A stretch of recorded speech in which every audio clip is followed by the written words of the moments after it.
എങ്ങട്ടാ Tirur frames G പോണെന്നല്ല നിങ്ങൾ ചിന്തിക്കണത്. മംഗലത്തേക്കാണ് ഇന്നത്തെ നമ്മളെ യാത്ര. തിരൂർ ഫ്രെയിംസിന് എന്നൊരു ഇനാഗുറേഷൻ ഫംഗ്ഷനിലേക്ക് ക്ഷണിച്ചിരിക്കുന്നു. ഇന്റെ മാത്രം പവർ കൊണ്ടല്ലല്ലോ തിരൂർ ഫ്രെയിംസ് ഈ ലെവലിലെത്തിയത്, നിങ്ങളെ സപ്പോർട്ടും കൂടിയല്ലേ. അപ്പോ നമുക്ക് എല്ലാവർക്കും പാടിയുള്ള ക്ഷണം സ്വീകരിച്ചിട്ടാണ് ഇന്ന് ഞാൻ പോണത്. മംഗലം പുറത്തൂർ റോഡിലെ വൈറ്റ് സ്ക്വയറിന്റെ ഗ്രാൻഡ് ഓപ്പണിംഗ് പ്രോഗ്രാമാണ് ഇവിടെ നടക്കുന്നത്. കൂടാതെ ഈ വർഷത്തെ SSLC റിസൾട്ടിൽ കംപ്ലീറ്റ് A+ കിട്ടിയ കുട്ടികൾക്ക് ആദരവും നടക്കുന്നുണ്ട്. ബഹുമാനപ്പെട്ട Sayyid Basheer Ali Shihab Thangal, Thavanur MLA doctor KT Jaleel, മറ്റ് ഒരുപാട് സാംസ്കാരിക സാമൂഹിക രംഗത്തെ പ്രമുഖരും പരിപാടിക്ക് പങ്കെടുക്കുന്നുണ്ട്. മുഖ്യ അതിഥികൾ എത്തിയതോടെ പെട്ടെന്ന് പരിപാടിയൊക്കെ തുടങ്ങി. മുഴുവൻ A+ വാങ്ങിയ 30ഓളം കുട്ടികളെ ഇന്നിവരുടെ ആദരിക്കുന്നുണ്ട്. വൈറ്റ് സ്ക്വയറിനെ പറ്റി പറയുകയാണെങ്കിൽ ഇപ്പോൾ ബിൽഡിംഗ് മേഖലയിൽ ട്രെൻഡിംഗ് ആയിക്കൊണ്ടിരിക്കുന്ന ചിതലരിക്കൂല, മഴ വെയില് പ്രശ്നമില്ല, പെയിന്റ് ഇളകൂല, തുരുമ്പെടുക്കൂല എന്ന് കമ്പനി അവകാശപ്പെടുന്ന UPVC വിൻഡോകളും ഡോറുകളാണ് ഇവിടെ ഇവർ നിർമ്മിച്ചു കൊടുക്കുന്നത്. ഇവരുടെ തന്നെ ഫാക്ടറിയിൽ വെച്ച് കംപ്ലീറ്റ് നൂതന ടെക്നോളജി മെഷീനറീസ് ഉപയോഗിച്ചിട്ടാണ് ഇവരുടെ ഡോറും വിൻഡോസ് ഒക്കെ നിർമ്മിച്ചു നിൽക്കുന്നത്.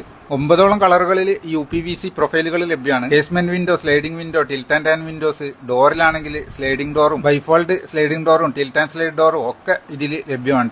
പ്രോഗ്രാമിന്റെ ഇടയിലെത്തിയ തിരൂർ ഫ്രെയിംസിന്റെ ഫോളോവേഴ്സായ കുട്ടിക്കൂട്ടങ്ങളാണിത്. ഷോപ്പിന്റെ ലൊക്കേഷൻ നമ്മുടെ മംഗലത്ത് നിന്ന് പുറത്തൂർ റോഡിലേക്ക് ഒരു 100 മീറ്റർ വന്നാൽ ഈ വൈറ്റ് സ്ക്വയർ കാണാം. ഈ ഡോറിനെ പറ്റിയിട്ട് കൂടുതൽ അറിയാൻ താല്പര്യമുള്ളവർ ഞാൻ നമ്പർ താഴെ കൊടുക്കുക ക്യാപ്ഷനിൽ, അതിൽ കോൺടാക്ട് ചെയ്തോ. നമുക്ക് മറ്റൊരു വീഡിയോയുമായിട്ട് വീണ്ടും കാണാം. Bye from Masood Tirur.